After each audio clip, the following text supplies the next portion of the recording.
Donc nous poursuivons le Masechet Yoma, donc Perek Gimel, Mishnah He.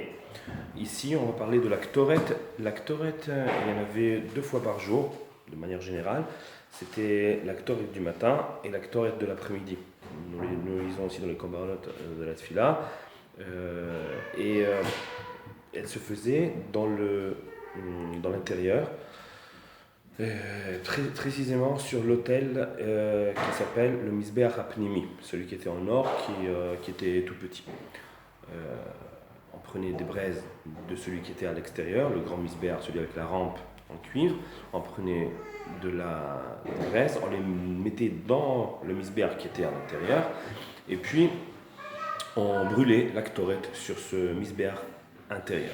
Par contre, le jour de Kippour, il y avait quelque chose en plus, c'était une 3e fois. On brûlait la Ktoret dans le fameux Moussaf de Kippour.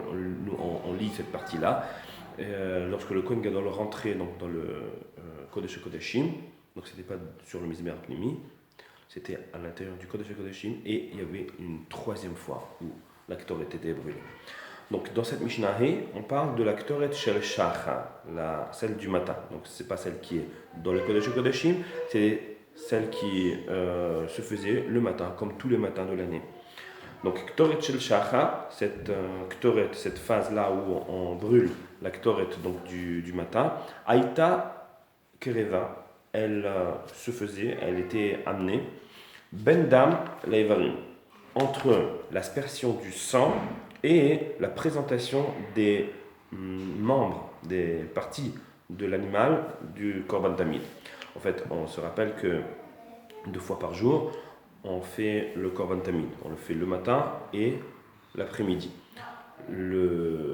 Lorsqu'on a fait la Shrita du Korban Tamid, on prend le sang, on fait l'aspersion du sang et ensuite on présente les membres du Korban Tamid sur le Mizbeach. Maintenant, entre ces 2 phases, entre l'aspersion du sang et les Evarim, on faisait donc la Ktoret Shel Shachar, celle du matin. Maintenant, il faut savoir que c'est pas évident.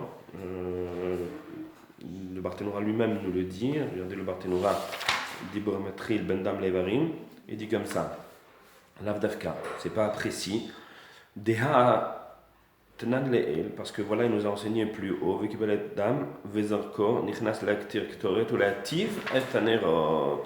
Voilà qu'après la Ktoret, il faisait quoi? Il s'occupait de préparer, d'arranger les mèches, les nérotes de la menorah, où la crive est roche, ve evarim. Et après, il présentait effectivement la tête et les autres membres de l'animal. Alma, Aïta Ktoret Kerva, Bendam, le Nérot. Donc ça veut dire que la Ktoret, elle se faisait entre le sang et les Nérot, et pas entre le sang et les Evarim. Velo Mendan les Evarim. El aloba atana arshav lomar sedar korbanot, zo acharzo, echaya. En fait, la réponse c'est que le Tana ici n'est pas venu pour nous dire l'ordre, le seder, d'abord il y a ça, après il y a ça, après il y a ça. Il n'est pas venu pour faire cela. Donc c'est pour ça qu'il a dit Bendam les Varim, alors que normalement c'est Bendam les Nerot. C'était pas son objectif de nous donner le seder précis. Aval Ratsalomar Bilvad, Shelo Aïta Zrika Adam Vea Kravata Evarim, Retsufim Zo Achazo. Il voulait juste dire que ça se faisait pas directement, c'est-à-dire qu'une fois qu'on avait aspergé le sang, on ne faisait pas directement brûler les membres de l'animal, mais qu'il y avait effectivement quelque chose qui séparait entre ces 2 phases, et c'était le fait de brûler la Ktoret. Bien.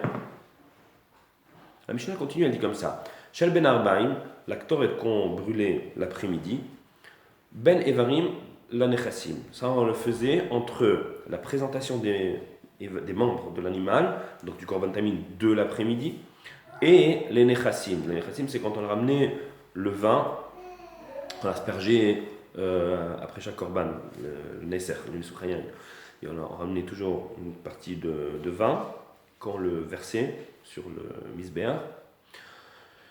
Et donc la Ktoret de l'après-midi, elle se faisait entre le fait de brûler les parties de l'animal et les Nesachim. Maintenant, on revient sur les ablutions, sur la Tvila du Kohen Gadol. pendant le jour de Kippour. Imaya Kohen Gadol Zaken ou Istenis, si le Kohen Gadol était vieux ou bien Istenis, Istenis c'est fragile, capricieux, un peu qui ne supporte pas certaines choses qui sont un peu plus dures, voilà, il est un peu fragile.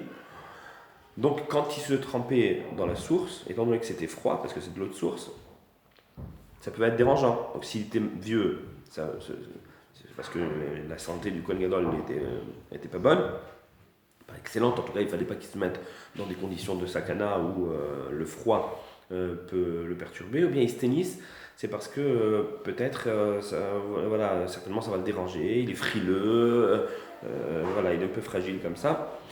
Donc dans ce cas-là, mechamin lo chamin, on faisait chauffer pour lui de l'eau chaude, ou matilin et tor atzonem, et on l'a versé là où il allait se tremper. Donc c'est vrai que c'est de l'eau de source, c'est vrai que c'est quelque chose qui est en mouvement, c'est de l'eau de source, donc c'est de l'eau vive. Mais quand même, si on préparait pas mal d'eau bouillante, on l'a jeté, on l'a versé là où le Kohen allait se tremper, et ben le temps que le froid fasse refroidir toute cette eau et qu'il la disperse, le Kohen Gadol il avait largement le temps déjà de se tremper. Hein. On faisait assez vite, on mettait l'eau, ça, voilà, Kedesh et Tafuk Tzinatan, comme a dit la Mishnah, pour faire partir la froideur. Le Kohen vite il se trempait, il ressortait, et après effectivement tout redevenait froid. Mais il y avait un temps suffisant pour que le Kohen Gadol ne sente pas un excès de froid. Il n'y avait pas non plus une vraie interdiction de faire cela, parce que, étant donné que c'est du chaud qui va sur du froid, alors il n'y a aucun problème.